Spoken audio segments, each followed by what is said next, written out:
Welcome to Residential Property the Right Way. Hi, I'm Dion, and in this episode I'm joined by Fern Colwill and Tony Peppard to talk about the post-completion and land registry process. So guys, what happens post-completion? Well, actually the work doesn't stop. It's not a case of we close the file, job done, we all move on. On a sale, we've got documents to date and usually some original documents that we'll need to send over to the buyer's lawyer. So we'll get that done on the day of completion. And that's pretty much it on a sale. It's really straightforward. And then if we've got any money left over, we'll send that back to the client. If we've got a mortgage to redeem, we'll obviously get that paid on the day of completion. That needs to be done. And then it's a case of just getting everything tied up, done and dusted, file closed, job done. It's a little bit different on a purchase, isn't it, Tony? It is, yeah. So on a purchase, our job still carries on. So once you've moved into your house, you've got your keys, you're all sorted, we are still working behind the scenes. So our first stop obviously is getting the deeds and transfers from the other side, making sure they're dated. We would then work through the stamp duty land tax process, make sure we pay the stamp duty land tax, get the certificate, the SDLT5, just to confirm that it's being paid. We would then submit the application to the Land Registry, deal with the registration process, which in itself isn't very straightforward. So currently, Land Registry is taking some time to actually deal with the process. They are behind, but we would be dealing with all of that and getting all of that sorted. So Tony, you say they're behind. How long typically is it taking Land Registry to register a property? Well, I can answer that. At the moment, it depends. If it's a transfer of a plot, a part of a title, part of a registered title, or if it's a first registration, then the Land Registry is saying it could be anything up to 3 years, which seems a very, very long time. If it's a registered property already and you're buying the whole of that title, so, number 1 High Street, for example, it's just registered in its own name, then sometimes that can be done within a few months, maybe 6 months. It really depends upon which team at the Land Registry you get as well. The Land Registry is saying that they're working on their backlog. Yes. And that things will get better. But it does cause us problems, doesn't it? It causes clients problems, the length of time that they're taking. And I think we all just hope that it will get better. But I'll say if there's a problem and you need to have the application expedited because you're still within the 3 years and you now want to sell your property, or you're going to remortgage, or something's going to happen, we can request the Land Registry to expedite the application.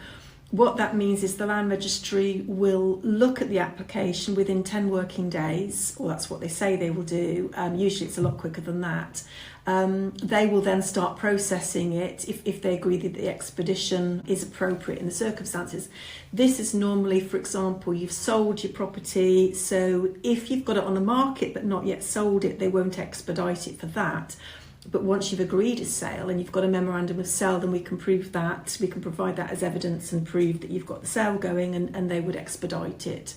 Also, if you're remortgaging and you need to have it registered, that's another reason as well, isn't it? Yes. It's going to cause you a financial detriment. That's the other reason, that's isn't another it? reason. Yeah. If it prevents one transaction happening, or if it's a financial hardship for you, then as long as we've got evidence, we can expedite it. And it does work. We've got people that have bought properties and they're still going through the registration process, and then something's happened and they're having to sell. And the Land Registry are very good and will expedite them, and things work out better from there. And as well, clients would think once we've put our application in that's it, job done, they'll just process it and register it. But actually, when the Land Registry look at our application, quite often they will ask us questions. Those questions are known as requisitions, and we then have to deal with those, and sometimes they can be quite challenging if, for example, there's a piece of information which are missing or hard to obtain. It's and it's the same on sale files, isn't it? Sometimes we get letters through sometimes years later when we've closed our file, and we've got to assist them with their requisition so that they can get their property registered. It's all part and parcel of the process, isn't it? Absolutely. And requisitions can be from anything simple, like we've forgotten to include a death certificate or a grant of probate or a marriage certificate. There's a document missing, but sometimes the requisitions can be more challenging, as you've said. Like, for example, if it's a plot purchase and there's still a charge, a mortgage on the main property, on the main title, or if there's a restriction and we're waiting for somebody to give us a consent to actually transfer the property over. Sometimes with management companies or on a leasehold property, or sometimes even for mortgage companies, if you need to get consent, that can take a while to come through. And if we've been promised that consent and we have to serve notice to get the consent, we still have to wait for that to come through. Sometimes it's just a requisition. So requisitions aren't always you've done something wrong, there's something that you need to resolve. Sometimes it's out of our control, but invariably we will get a requisition on most titles just for some reason or other. Yeah. Okay, so say for instance my property is registered and some 5 years down the line I've got an issue with a fence blowing down, and I'm not sure who's responsible for that boundary. What do I do then? Well, you'd have a look at your property register. Okay. Properties are all registered now. I think we covered this in a previous podcast, didn't we? It's compulsory registration came in the 90s. So if we've done the transaction for you, you can always come to us. And we've probably got still a copy of the Land Registry, Register of Title. We can have a look on there and just see who's responsible for that boundary. But as I'm sure Tony will agree, quite a lot of the time the deeds are silent. You can't get an answer to who is responsible for the boundary. It's just a sort of ad hoc, as and when situation. You just deal with it, maybe speak to the neighbour and see if they might want to contribute towards a lovely new fence.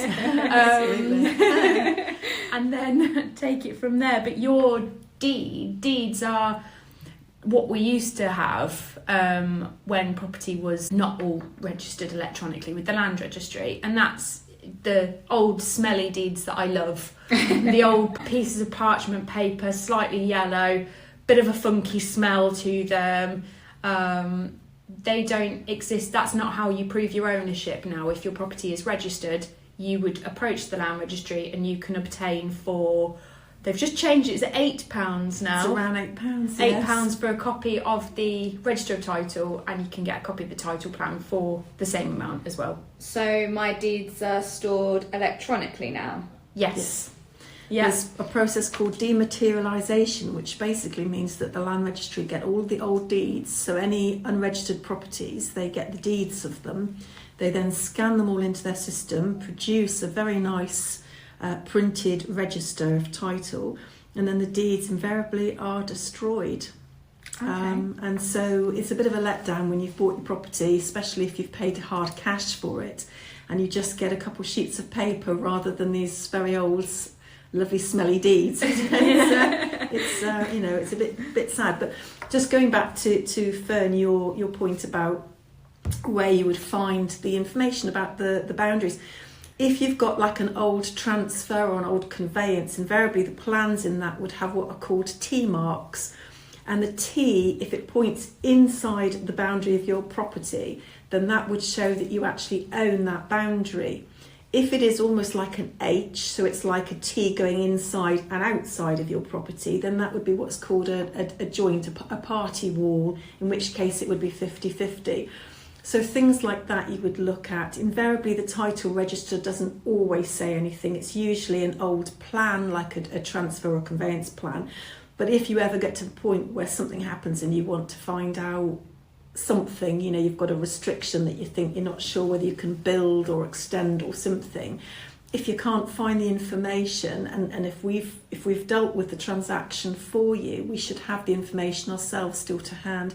If it's not in the report that we prepare, just give us a call or drop us an email and we'll certainly do our best to help you. Perfect. So say if I have a mortgage secured against my property and I pay this off in full, what happens now? Oh, it's such an anticlimax, because I think somebody asked me about this recently, and I think you would think that, you know, you've worked really hard, you've had a massive mortgage, you've worked really hard to pay it off, or perhaps you've been lucky enough to have like a gift or some inheritance or something. You get it all paid off and zeroed at the bank. You would think that the bank would hand you over some sort of ceremonial gold key or something. It's really boring. All the lender would do, or should do, I would say, is they will just apply to the Land Registry to have their charge removed from your, as Tony said a minute ago, your 2 pieces of paper which are stored electronically and prove your ownership. And sometimes you won't even be told about that. It just happens behind the scenes and that's it. So yeah, pop open that bottle of champagne at home if you've managed to pay off your mortgage, because I can tell you the lender or the Land Registry won't be knocking on your door with a celebratory golden key. Oh, so no golden keys or red ribbons. That's a shame.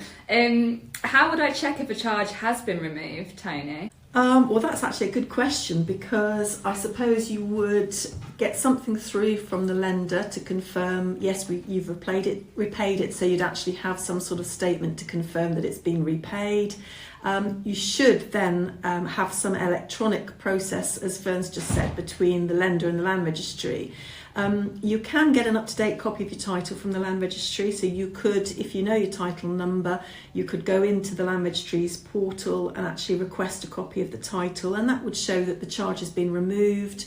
Even if you don't know the title number, you can still do it with your address anyway, or your postcode. But that would be the best bet, would be to go back to the Land Registry and see if you can get an up-to-date copy of your title. And again, it's something that we can always help advise you. We can't get you a copy of the title ourselves unless we've dealt with the remortgage, for example, but we can certainly help you and guide you to that point. So what if I have downloaded a copy and the charge is still showing? At that point, you go back to your lender. If you've dealt with it yourself and you've paid off your bill, you'd go back to the lender and you would remind them that the charge is still on there. If there's a problem, as I've said, come back to us. You know, if you're an existing client of ours, we're more than happy to help you and give you guidance. That's great, thank you.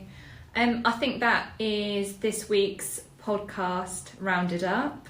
Thank you for listening. We will see you on the next one. Bye. Bye. Bye.